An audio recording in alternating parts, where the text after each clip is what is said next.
Assalamualaikum warahmatullahi wabarakatuh. Selamat pagi kelas 2. Bagaimana kabar kalian hari ini? Semoga pada daring ketiga tematik ini kalian selalu tetap semangat ya. Hari ini kita akan belajar di pembelajaran 5 dan 6 bersama Bunda Yuni. Jangan lupa sebelum kalian menyimak video dari Bunda, pastikan kalian sudah selesai sarapan, mandi, sholat duhanya. Jangan lupa ya anak-anak. Dan jangan lupa besok ada jadwal untuk mengumpulkan buku penghubung dan lihat weekly-nya di Google Classroom. Sebelum kita belajar, mari kita membaca doa bersama-sama. Bismillahirrahmanirrahim. Raditu billahi robba wa bil islami dina wa bi muhammadin nabiyya wa rasulah. Rabbi zidni ilma warzuqni fahma, amin. Jangan lupa disimak videonya Bunda baik-baik ya, agar kalian paham.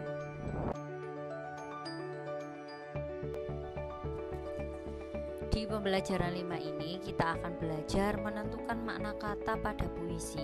Jadi anak-anak, setiap kata yang kalian tulis di dalam puisi itu memiliki makna atau arti tertentu. Nah, makna itu bisa kalian ketahui di Kamus Besar Bahasa Indonesia, atau kalian bisa bertanya pada Bunda atau kepada orang tua kalian mengenai arti suatu kata itu. Jadi pasti puisi, kata-kata pada puisi itu ada maknanya yang tidak kalian ketahui.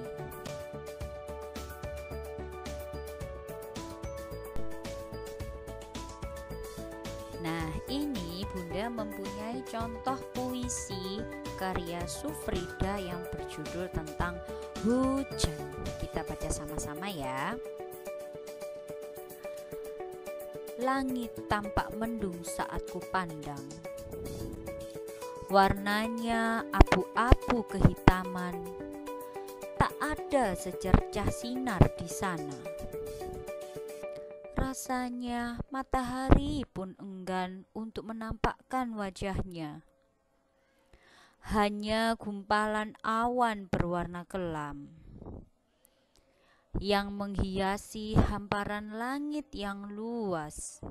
Tiba-tiba tetes demi tetes air berjatuhan dari langit yang berwarna kehitaman.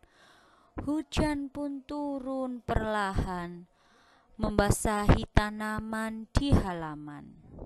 Nah, dari isi puisi ini menceritakan tentang hujan. Jadi di sini ada kata-kata yang mempunyai makna. Contohnya di sini ada kata mendung. Nah, mendung itu mempunyai arti keadaan langit yang berwarna gelap karena tertutup awan hujan. Lalu hujan pun juga mempunyai makna, yaitu titik-titik air yang jatuh dari udara karena proses pendinginan. Jadi seperti itu anak-anak, pasti ada kata yang mempunyai makna saat kita menulis puisi.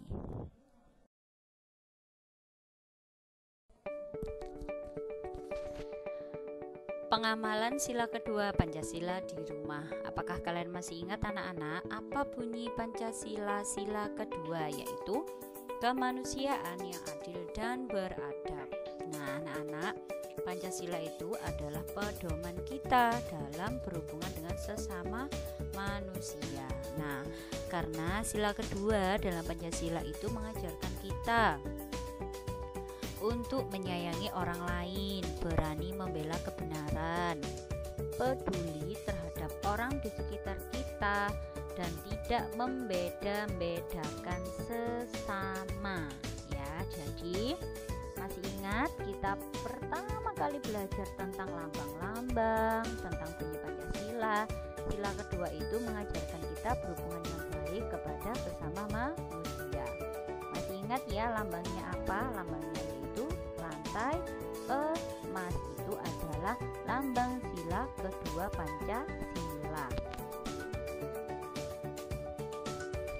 Jadi ketika kalian di rumah, kalian bisa menerapkan apa saja yang ada pada sila kedua, yaitu menyayangi adik kakak kita, menyayangi orang tua, menghormati, lalu kita peduli terhadap orang sekitar kita ya. Itu adalah sikap yang bisa kita contoh ketika kita berada di rumah.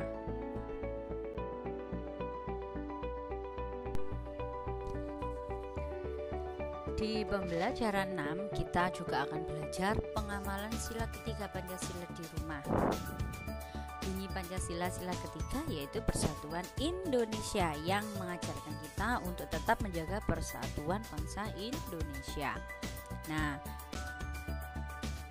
dengan mengamalkan sila ketiga, maka akan tercipta kerukunan di rumah, dan kerukunan itu anak-anak dapat mempererat hubungan antar anggota keluarga. Jadi kalian ketika di rumah kalian harus rukun dengan kakak, dengan adik. Nah, itu bisa mempererat hubungan antar anggota keluarga ya.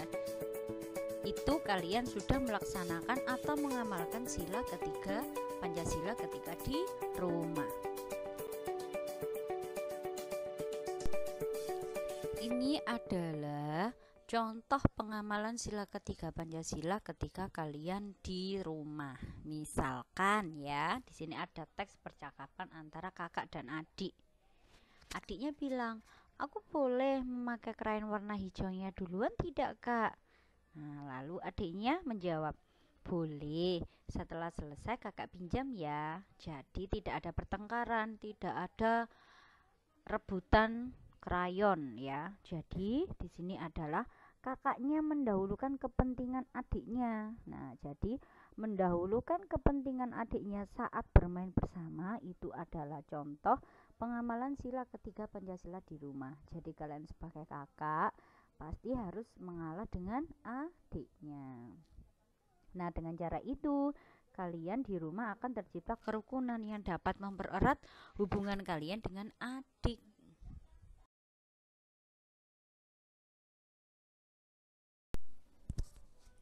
Selanjutnya, setelah kalian belajar menanggapi makna kata, menentukan makna kata pada puisi, kalian akan menanggapi pembacaan puisi. Jadi, ketika teman kalian membaca puisi, kalian dapat memberikan tanggapan. Nah, jadi anak-anak, untuk memberikan tanggapan itu kalian harus memperhatikan hal-hal ini.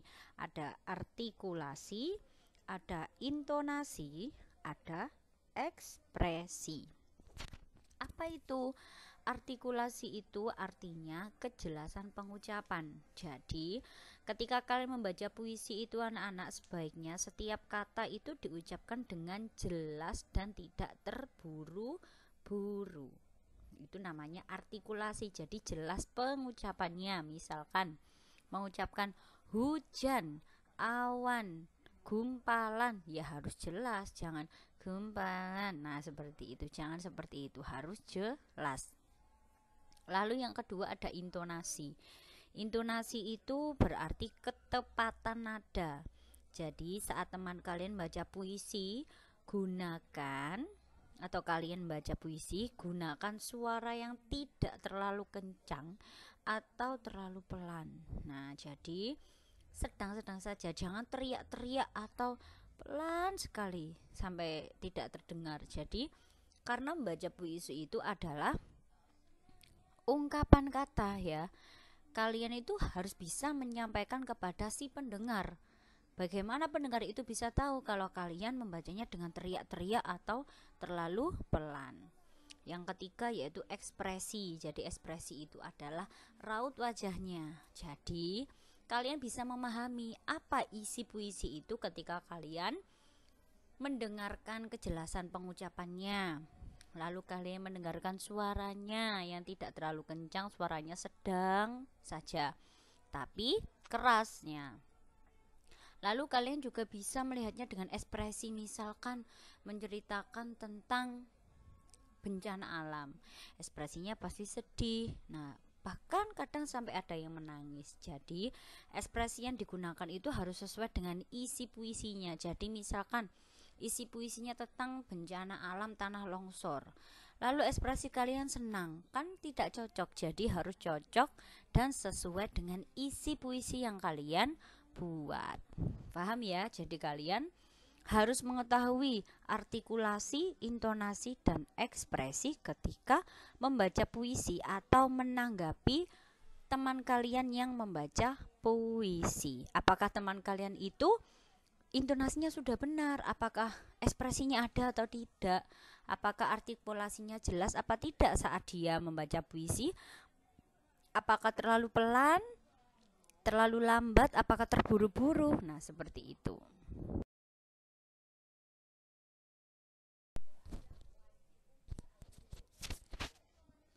Fungsi alat ukur. Nah, anak-anak, alat ukur panjang baku itu mempunyai fungsi masing-masing. Pertama, penggaris. Penggaris itu biasanya digunakan untuk mengukur panjang benda yang kurang dari 30 cm. Contohnya yaitu ketika kalian mengukur panjang buku tulis. Jadi ketika kalian menggunakan alat ukur itu harus disesuaikan dengan benda yang akan diukur. Sekarang contoh ya, kalian mengukur buku tulis menggunakan meteran pita. Nah, itu terlalu sulit ya, jadi cukup menggunakan penggaris saja karena panjangnya buku tulis itu pasti tidak lebih dari 30 cm. Lalu ada meteran roll ini ya. Meteran roll dan meteran pita itu sama ya anak-anak. Meteran ini dapat kita gunakan untuk mengukur panjang benda yang ukurannya lebih dari 30 cm. Misalkan ketika kalian ingin mengukur panjang meja makan, mengukur jendela, mengukur pintu. Nah, seperti itu. Lalu yang ketiga ada jangka sorong. Jangka sorong ini kita dapat menggunakannya untuk mengukur panjang garis tengah atau kedalaman benda-benda berbentuk bulat atau lingkaran. Masih ingat ya, kemarin ada contohnya, yaitu mengukur cincin, mengukur bola. Nah, seperti itu. Misalkan ketika kalian akan mengukur garis tengah pada kelereng, nah kalian bisa menggunakan jangka sorong.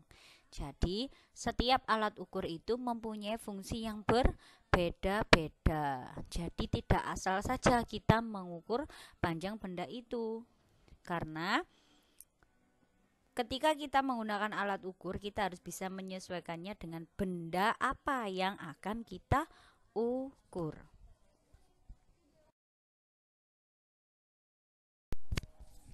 Nah, setelah kalian memahami materi Bunda hari ini, tugas kalian yaitu tulislah di buku tugasmu cerita pengalamanmu ketika kalian mengamalkan sila ketiga Pancasila di rumah ya. Kalian tulis cerita kalian pernah melakukan apa? Kalian pernah mengajarkan sikap apa? Mengamalkan sikap sila ketiga yang bagaimana ketika kalian di rumah. Minimal 5 baris ya anak-anak, dan jangan lupa dikirim ke Google Classroom Bunda. Bunda tunggu.